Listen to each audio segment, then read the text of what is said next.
بسم اللہ الرحمن الرحیم۔ السلام علیکم پیار دوستو، آج کی اس ویڈیو میں ہم آپ کو بتائیں گے کہ مرغہ صبح اذان کیوں دیتا ہے اور مرغے اور جنات میں دشمنی کیوں ہے، اور ساتھ ہی ساتھ میں بتانے والے ہیں کہ جب مرغہ آواز نکالتا ہے تو یہ کس بات کی نشانی ہے، اور کیا ہمیں گھر میں مرغہ پالنا چاہیے یا نہیں پالنا چاہیے۔ تو پیار دوستو، ویڈیو شروع کرنے سے پہلے اگر آپ ہمارے یوٹیوب چینل پر نئے ہو تو چینل کو سبسکرائب کر کے ساتھ میں لگے بیل آئکن کو ضرور دبائیے۔ تو دوستو ویڈیو کو شروع کرتے ہیں۔ دوستو روایتوں میں آتا ہے کہ کسی ملک کے ایک بادشاہ نے ایک محل کے مؤذن کو یہ حکم دے رکھا تھا کہ مرغے کی اذان سننے کے بعد ہی، یعنی جب مرغہ آواز لگاتا ہے تو اس کے بعد تم کو اذان دینی ہے۔ اب مؤذن صاحب ایسے ہی کرتے ہیں، لیکن ایک بار ایسا ہوا کہ اس محل کے معصوم مرغے نے بنا وقت کے ایک مرتبہ اذان دے دی۔ جب دیر رات کو مرغے نے اذان دی اور مؤذن جس کو بادشاہ سلامت نے حکم دے رکھا تھا کہ اس نے بھی حکم کی تعمیل کی، اور مرغے کی آدھی رات کی آواز سنتے ہی مؤذن صاحب نے بھی اذان دے دی، جس کی وجہ سے لوگوں کو فجر سے پہلے ہی اٹھنا پڑا اور نیند سے بیدار ہونا پڑا۔ کیونکہ مرغے نے آدھی رات کو ہی آواز دے دی تھی تو مؤذن صاحب نے بھی رات میں ہی اذان دے دی، اور اس علاقے کے تمام لوگ رات میں ہی اٹھ کر بیٹھ گئے۔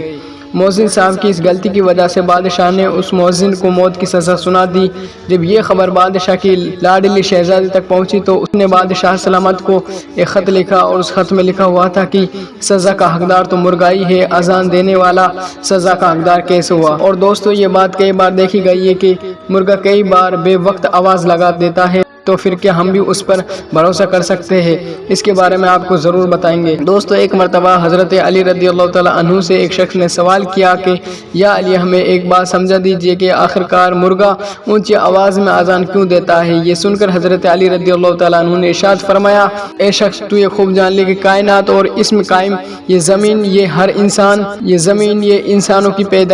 پیدائش سے لاکھوں سال پہلے آبادی تھی، اور اس زمین پر اس وقت تک جنات رہا کرتے تھے۔ جب اللہ تبارک و تعالیٰ نے چاہا کہ زمین پر حضرت آدم علیہ السلام کو اتارے تو اس وقت ان جناتوں کو جو زمین پر رہتے تھے ان کو یہ حکم دیا گیا کہ تم لوگ اب صرف رات تک ہی رہو، یعنی رات کے وقت تک تم محدود ہو جاؤ۔ یہ مرغہ جو کہ پرندے کی شکل میں ہوا کرتا تھا، اور اس مرغے کے اڑنے کی طاقت کو اس وقت ختم کر دی گئی اور اس کی آواز کو بہت تیز کر دیا گیا، اور اس مرغے کو یہ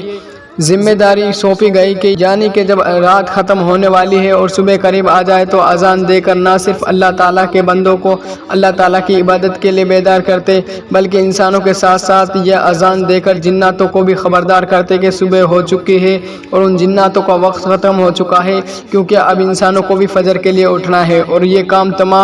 اب یہ تمام جنات پردے میں چلے جاتے ہیں۔ تو دوستو اس کے بعد حضرت علی رضی اللہ تعالیٰ عنہ نے اس شخص کو جواب دیتے ہوئے یہ بھی فرمایا کہ اللہ تعالیٰ کی وہ مخلوق ہے جسے اللہ تبارک و تعالیٰ نے جنات اور فرشتوں کو دیکھنے کی بھی صلاحیت سے نوازا ہے، یعنی کہ جو مرغہ ہوتا ہے وہ جناتوں اور فرشتوں کو بھی دیکھ سکتا ہے، جبکہ اس مرغے کی آواز میں اللہ تبارک و تعالیٰ نے اتنا رعب اور اتنا زیادہ اثر رکھا ہے کہ جنات بھی اس کی آواز کو سن کر بھاگ جاتے ہیں۔ دوستو اس کے بعد ہمارا یہ ایمان ہے کہ اللہ تبارک و تعالیٰ نے اس دنیا میں کسی بھی چیز کو بے مقصد پیدا نہیں فرمایا۔ تو اس کے بعد ہم مرغے کی زندگی پر نظر ڈالیں، اسی وجہ سے بزرگان دین نے بھی اس نیک صفت پرندے کو اپنے گھروں میں پالنے کا بھی حکم دیا ہے، تاکہ ہم کو اس مرغے کو یعنی کہ اس پرندے کے موجودگی میں صرف اور صرف جنات سے محفوظ رہ سکے۔